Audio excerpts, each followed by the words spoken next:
नमस्ते साथियों, आप सबका स्वागत है ठाकरे सर क्लासेस में।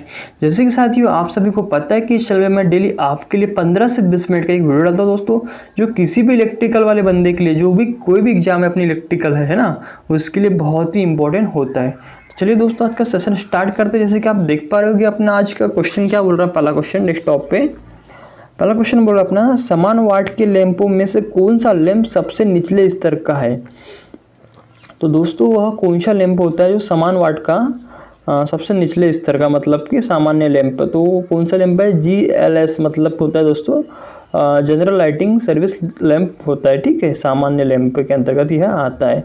और जैसे कि आप सबको पता है sodium vapour lamp, mercury vapour lamp, fluorescent lamp, ये सब क्या है दोस्तों अपने यह मतलब, और ये जो GLS जो है दोस्तों यह सब क्या अपने लैंप के टाइप्स है। ठीक है ना।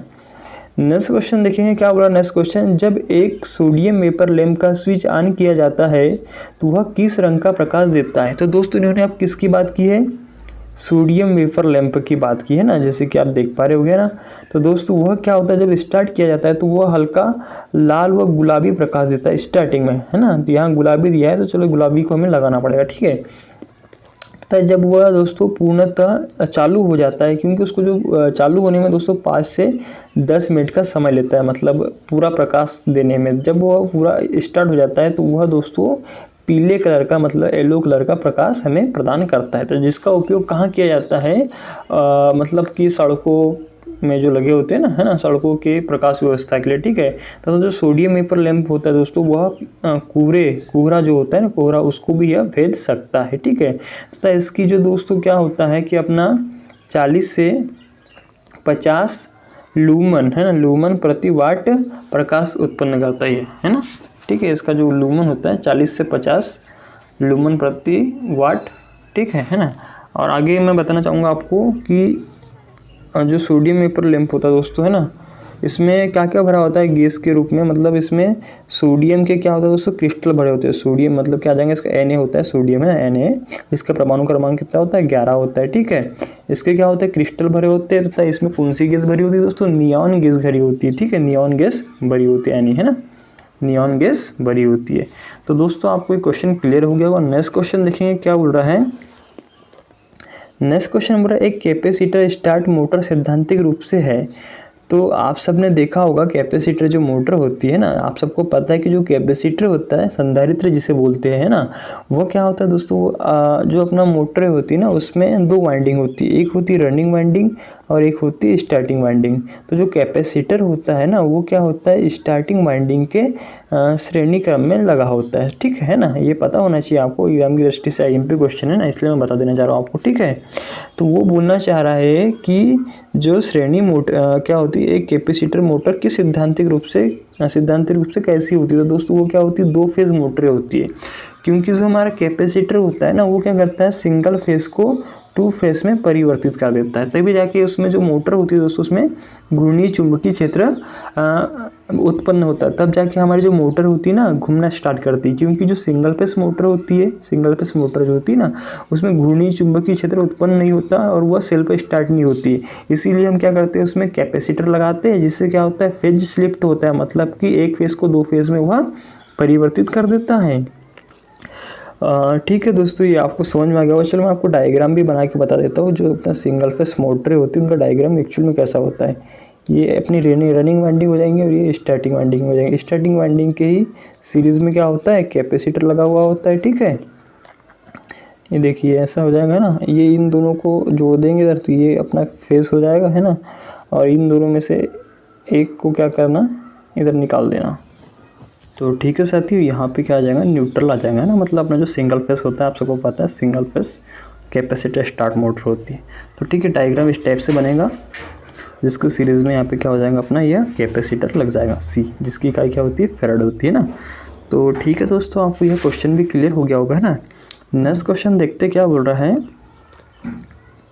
नेक्स्ट क्वेश्चन आ रहा है अपना, बोल रहा है एक Q, यदि Q बराबर 60 तथा V बराबर 12 हो तो कैपेसिटेंस क्या होगा, है ना। तो हमें क्या निकालना है, कैपेसिटेंस निकालना, मतलब कि C निकालना है ना, C निकालना है। तो C इक्वल टू क्या हो जाएगा, Q/1 के V होता है ना, पता ही होगा आपको। क्योंकि जो Q होता है बराबर क्या होता है, CV होता है। तो देखो देख पा रहे हो ना, है ना। तो हमें क्या निकालना, सी, तो सी बराबर क्यू अपन की वी हो जाएगा। तो हमें यहाँ क्यू कितना दिया हुआ है, यहाँ पे क्यू कितना दिया हुआ है, 60 दिया हुआ है, वी कितना दिया हुआ है, 12 दिया हुआ है, 12 पंची कितना हो जाएगा, 60 हो जाएगा। तो इसका आंसर क्या आ जाएगा दोस्तों, इसका आंसर कितना आ जाएगा बताइए आप ही, फेराड आ जाएगा, क्योंकि जो कैपेसिटेंस होता है ना उसकी इकाई क्या होती है, फेराड होती है ना। नेक्स्ट क्वेश्चन क्या बोल रहा है देख पा रहे होगे आप, निम्न में से कौन सा कैपेसिटर ध्रुवित प्रकार का है।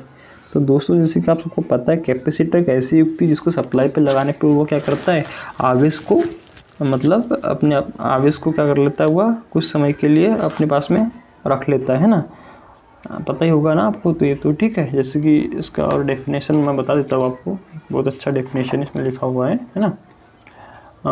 वह यंत्र जो सप्लाई के जोड़ने पर उसके अंदर इलेक्ट्रिक चार्ज ग्रहण कर लेता है कैपेसिटर या कंडेंसर कहलाता है, या संधारित्र इसे बोलते हैं, ठीक है।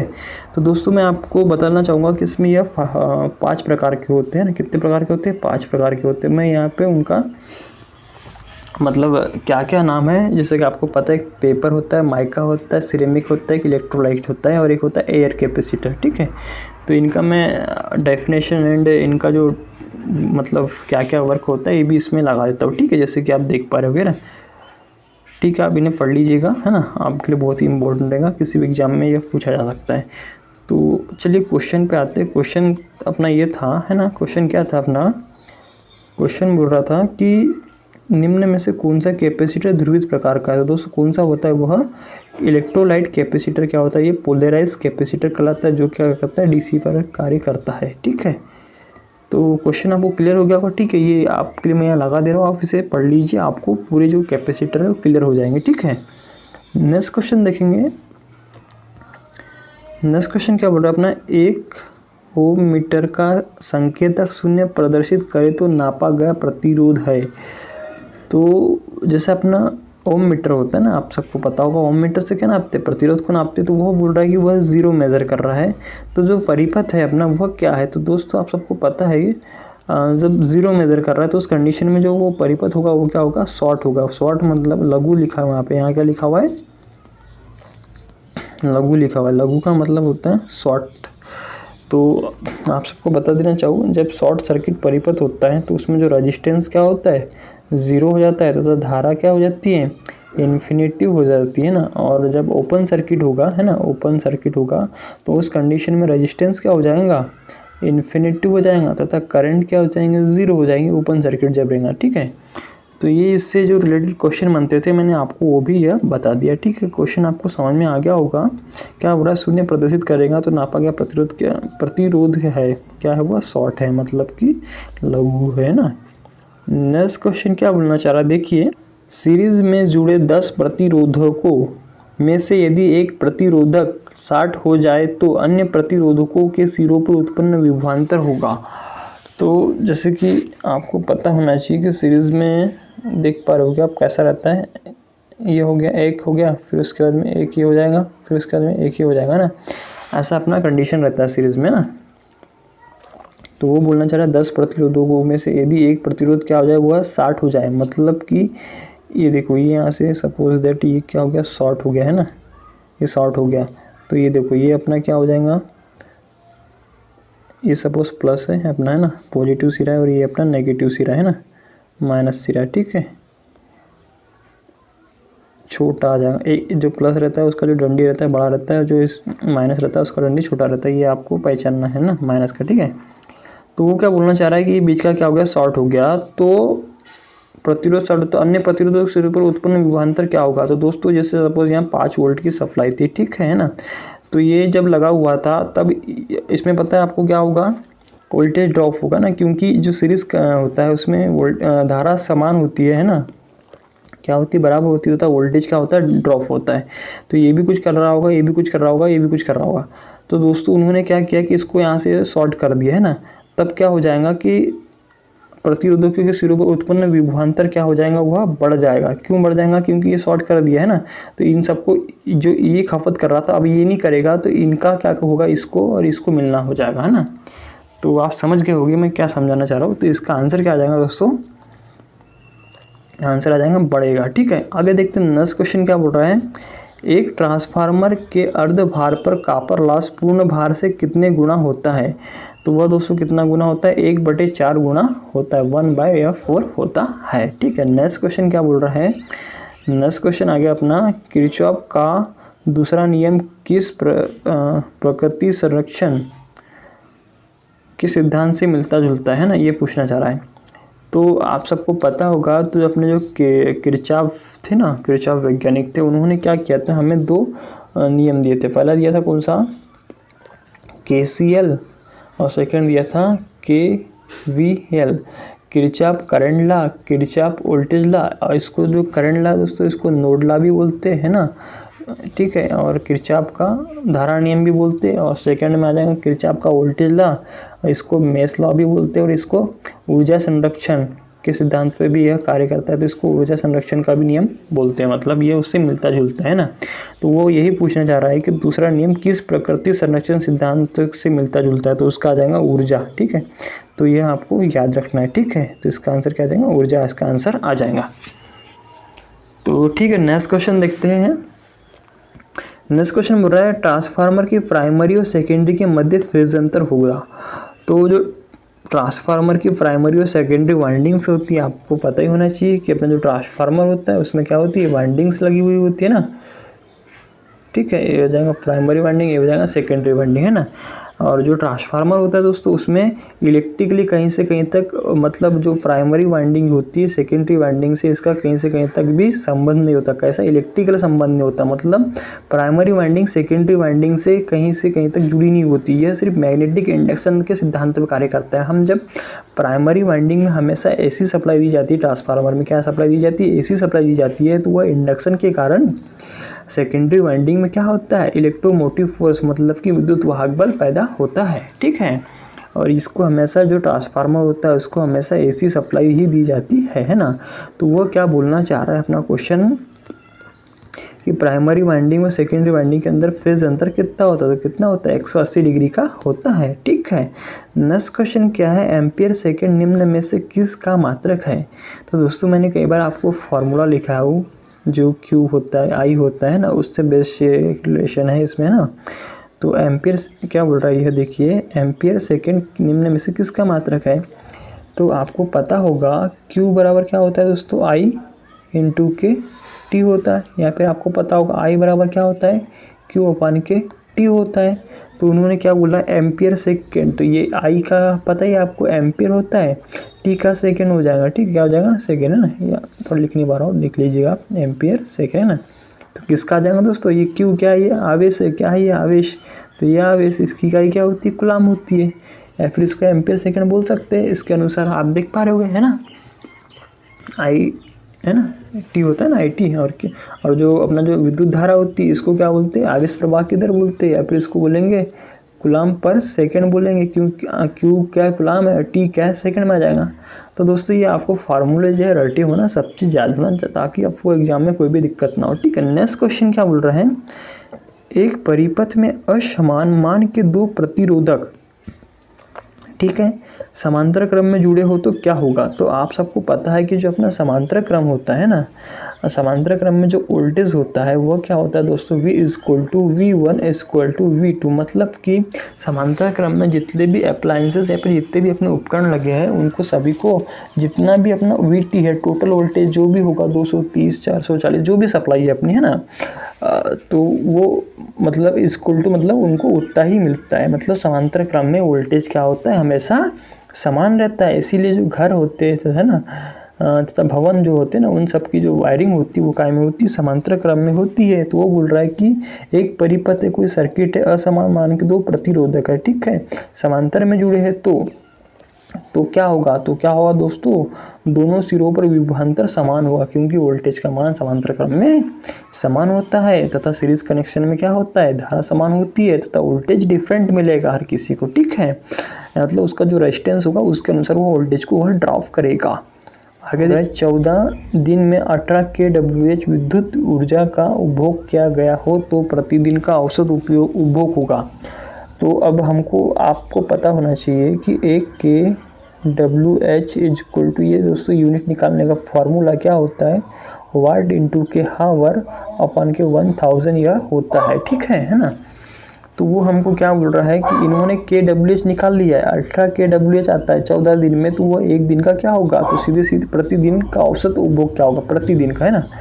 तो हम क्या करेंगे दोस्तों, जैसे कि आप देख पा रहे हो 18 KWH लिखा है ना, के का मतलब तो 3 0 लगेंगे, पता ही आपको है ना, वाट हावर हो जाएगा, ठीक है। इसमें क्या करना, आप एक काम करना सीधे आप, तो 18 जो है अपना, है ना,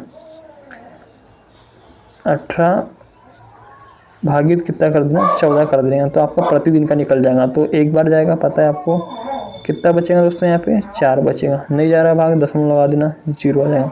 तो कितना आ जाएगा दोस्तों, 14 दूनी 28 और 14 तिया 42 हो जाएगा। तो 3 बार तो जा नहीं सकता, तो 14 दूनी कितना हो जाएगा, 28 हो जाएगा।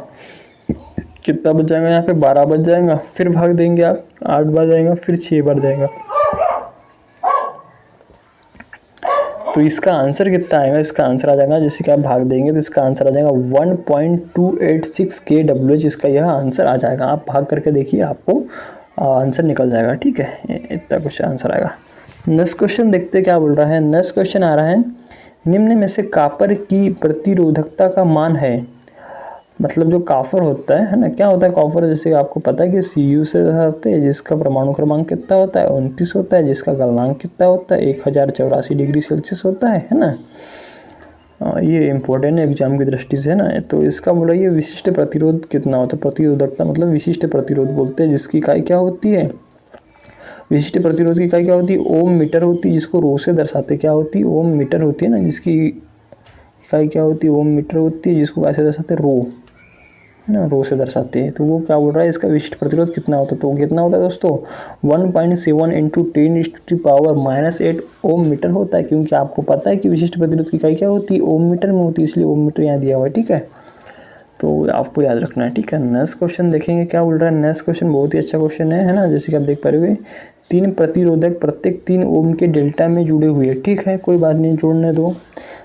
तो सिरों के मध्य, तो 2 सिरों के मध्य कुल प्रतिरोध होगा, ठीक है। हम पहले क्या करते हैं, इसके लिए डेल्टा कनेक्शन बना लेते हैं। तो 2 सिरों के मध्य निकालना है, तो ये देखिए, ये हो गया, ये हो गया, ये आपको पता ही होगा ना डेल्टा कनेक्शन कैसा रहता है, ऐसा रहता है ना। तो वो बोल रहा है कि 2 सिरों के मध्य कुल प्रतिरोध मतलब कि RT निकालना है, ठीक है ना, RT फाइंड करना है ना। तो ये देखो, ये 2 सिरे अपन को निकाल लेते हैं, ठीक है। यहाँ पे क्या करना है अपने को, RT फाइंड करना है, RT निकालना है, टोटल प्रतिरोध निकालना है, ठीक है। तो क्या हो जाएगा, तो दोस्तों जैसे कि आप ये देख पा रहे होगे, ये जो 2 रेजिस्टेंस है ये क्या हो गए, सीरीज़ में हो गए। तो उन्होंने क्या बोला, प्रत्येक 3 ओम का, ये भी 3 ओम का है, ये भी 3 ओम का है, ये भी 3 ओम का है, ठीक है ना।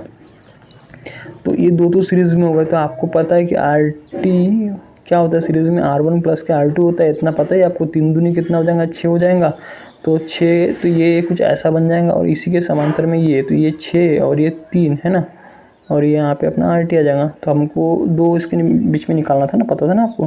तो 6 और 3 का हम एलसीएम ले लेंगे आप, या फिर वैसा नहीं करना है तो इसकी एक शॉर्ट ट्रिक भी होती है कि जब 2 प्रतिरोध समांतर क्रम में जुड़े हुए होते हैं तो उनके लिए क्या करना होता है, A × के B अपॉन A प्लस के B, है ना। A का मान सपोज 6 था, प्लस B का मान 3 अपॉन कितना हो जाएगा, A कितना है 6 और 3 कितना हो जाएगा 9, है ना।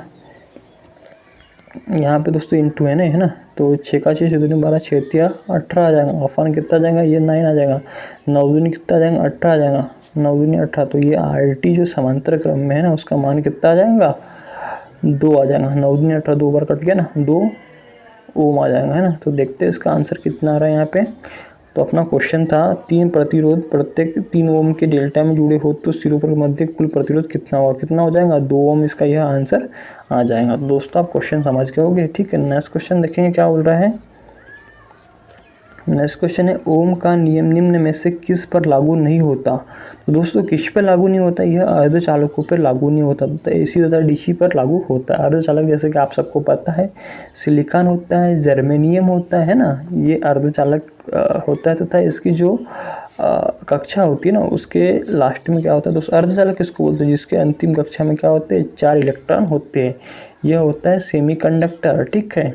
और जो कुचालक होता है ना, कुचालक मतलब कि इंसुलेटर, वो क्या होता है जिसके क्या होता है दोस्तों 4 से अधिक इलेक्ट्रॉन होते, 4 से ऊपर होते हैं ना, और जो चालक होता है मतलब कंडक्टर होता है जिसमें 4 से 3 2 1 हो, वो क्या होता है, कंडक्टर कहलाता है। ठीक है, तो दोस्तों आपको क्वेश्चन क्लियर हो गया होगा। नेक्स्ट क्वेश्चन देखेंगे।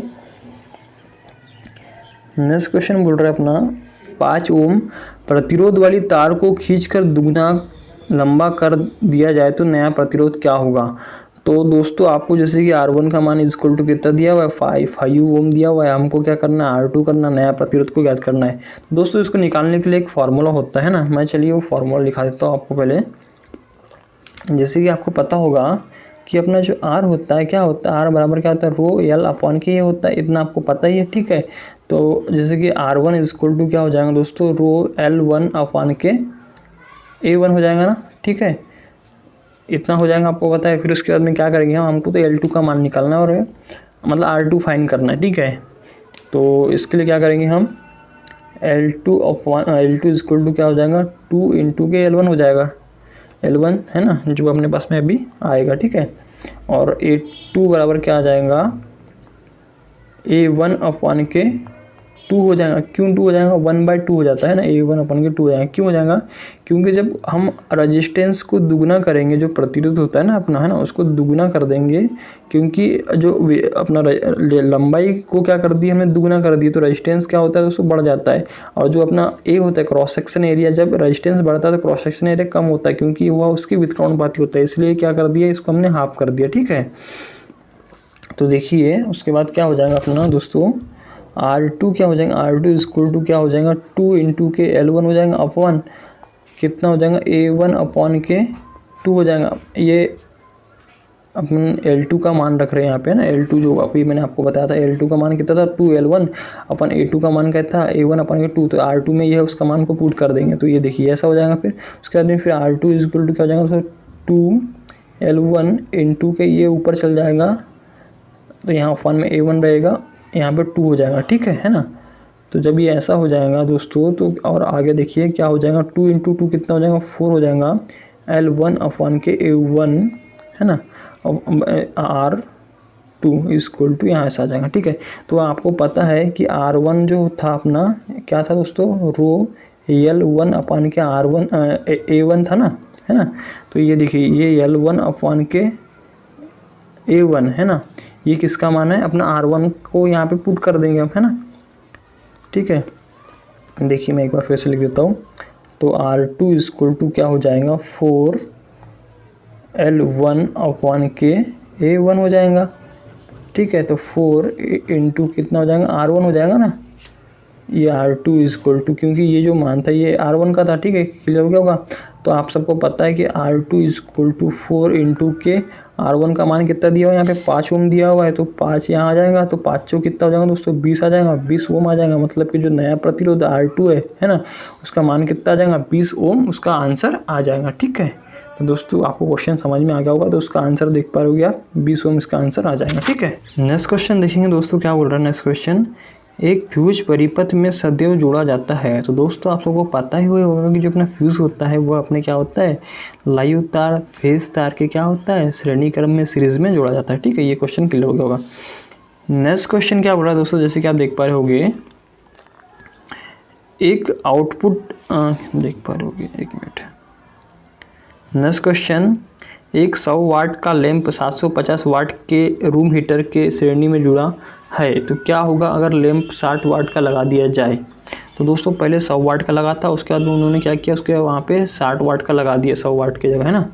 तो क्या होगा बोला, तो दोस्तों क्या होगा, हीटर का आउटपुट घट जाएगा, है ना। ठीक है, नेक्स्ट क्वेश्चन देखेंगे क्या बोल रहा है। नेक्स्ट क्वेश्चन जैसे कि आप देख पा रहे होंगे, 100 ओम के 100 प्रतिरोध समांतर में जुड़े हो तो कुल प्रतिरोध होगा। तो दोस्तों 100 ओम के 100 प्रतिरोध समांतर क्रम में जुड़े हुए हैं ना, तो आप सबको पता है कि अपना जो समांतर क्रम का फार्मूला होता है 1/RT इक्वल टू क्या होता है, 1/R1 प्लस के 1/R2 प्लस के 1/R3, ऐसा चलता जाएगा आगे तक। ठीक है ना, तो बोल रहे हैं कि 100 प्रतिरोध है समांतर क्रम में जुड़े, तो आप उसका एलसीएम लेंगे 100 ही आएगा। ठीक है, तो जब आप गुना करेंगे दोस्तों, तो ऊपर में भी एक देखो 1/100 आ जाएगा, इंटू के 100 आ जाएगा, तो ये 100 से एक बार कट जाएगा, तो ये पूरा कुल मिला के कितना आ जाएगा दोस्तों, 100 ही आ जाएगा ना। तो 100 में 100 का जब भाग देंगे तो इसका आंसर कितना आ जाएगा, 1 ओम आ जाएगा। ठीक है, कितना आ जाएगा दोस्तों, इसका आंसर 1 ओम आ जाएगा। ठीक है, आगे देखते हैं नेक्स्ट क्वेश्चन क्या बोल रहा है, एक आरएल श्रेणी परिपथ में वोल्टेज और फ्रिक्वेंसी में कमी होने पर परिपथ की प्रतिबाधा जो होती है जेड, जो होती है जेड इम्पीडेंस जिसको बोलते हैं ना, प्रतिबाधा क्या होगी, वह घट जाएगी क्योंकि फ्रिक्वेंसी और वोल्टेज की क्या हो रही, कमी हो रही। ठीक है, नेक्स्ट क्वेश्चन देखते क्या बोल रहा है। तो नेक्स्ट क्वेश्चन बोल रहा है दोस्तों, निम्न में से कौन सा एक ड्राई स्टोरेज सेल है। तो ये वोल्टाइक सेल होता है। यह तो दोस्तों आपको पता ही है कि इसमें क्या होता है, H2SO4 का सॉल्यूशन भरा होता है, तो ये ड्राई तो हो नहीं सकता। डेनियल सेल ये भी नहीं हो सकता क्योंकि इसमें CuSO4 भरा हुआ होता है, और एक लेड एसिड सेल है, इसमें भी H2SO4 भरा हुआ होता है ना, ये एक सेकेंडरी सेल है ना। अब बचा क्या यहाँ पे, कार्बन जिंक सेल, तो यही एक अपना ड्राई सेल के अंतर्गत आ जाएगा, है ना। तो क्या आ जाएंगे इसके, कार्बन जिंक सेल। और जो वोल्टाइक सेल होता है दोस्तों, इसमें जो प्लस होता है काय का होता है, Cu कॉपर का होता है, और Zn जिंक जो होता है वह माइनस होता है, मतलब कि कैथोड की होती है। सेम यही कंडीशन भी डेनियल सेल के साथ में होती है। और ये जो लेड एसिड होता है, इसकी जो प्लस होती है काय की बनी होती है, PbO2 लेड परऑक्साइड, तथा माइनस काय का बना होता है, Pb मतलब कि स्पंजी लेड। ठीक है, तो इतना आपको क्लियर हो गया होगा। नेक्स्ट क्वेश्चन देखते क्या बोल रहा है। लोड स्विच ऑफ करने पर स्पार्किंग पैदा होती है, तो क्योंकि सर्किट में क्या होगा, अधिक इंडक्टेंस होगा, इसके कारण वहाँ पे क्या हो रहा है, स्पार्किंग हो रही है। नेक्स्ट क्वेश्चन क्या बोल रहा है, लेड एसिड बैटरी जब प्रयोग में न आ रही हो तो भी निम्न में से किस समय के बाद उसे चार्ज करते रहना चाहिए। तो वो दोस्तों हमें कम से कम 6 दिन या 1 सप्ताह पश्चात उसे चार्जिंग कर लेना चाहिए, करते रहना चाहिए। ठीक है, नेक्स्ट क्वेश्चन क्या बोल रहा है, नमी वाले स्थानों पर किस प्रकार की वायरिंग को प्राथमिकता प्रदान की जाती है। तो दोस्तों किस वायरिंग को प्राथमिकता प्रदान की जाती है, कंडक्टिव वायरिंग जो होती है अपनी, उसको प्राथमिकता प्रदान की जाती है। तो दोस्तों आज की अपने 25 क्वेश्चन थे। ठीक है, तो ये 25 क्वेश्चन जो थे आपके दोस्तों पूरे क्लियर करवा दिया मैंने। ठीक है, तो दोस्तों ये बताइएगा आपको मैं जो समझा रहा हूँ कैसा लग रहा है, और कमेंट बॉक्स में ज़रूर बताएं मुझे। तो दोस्तों को ज़रूर शेयर करें दोस्तों। ठीक है, और आपने जो चैनल है उसको सब्सक्राइब जरूर करें। ठीक है, तो दोस्तों वीडियो देखने के लिए आपका बहुत बहुत धन्यवाद।